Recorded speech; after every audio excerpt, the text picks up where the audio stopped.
আলাপ ব্যবহার করবা। ঠিক আছে। সব সময় মুখ গোমড়া করে থাকলে মানুষ ভালো বলে না। আচ্ছা আচ্ছা। আর একটু সবার সাথে ওই ইংরেজি ফিংরেজিতে কথা বলবা, থ্যাংক ইউ এইসব বলবা। আর হ্যাঁ? ঠুস ঠাসকে ঝাড়বো না।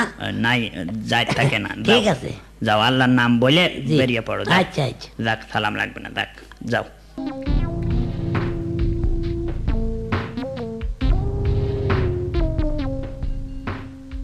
আসসালামু আলাইকুম শ্বশুর আব্বা।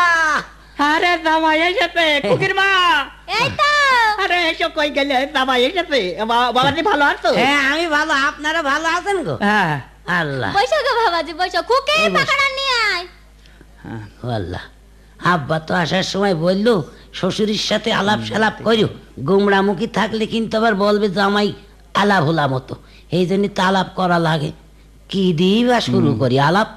ও আচ্ছা, পাইছি। হ্যাঁ শ্বশুর আব্বা, হ্যাঁ, কি?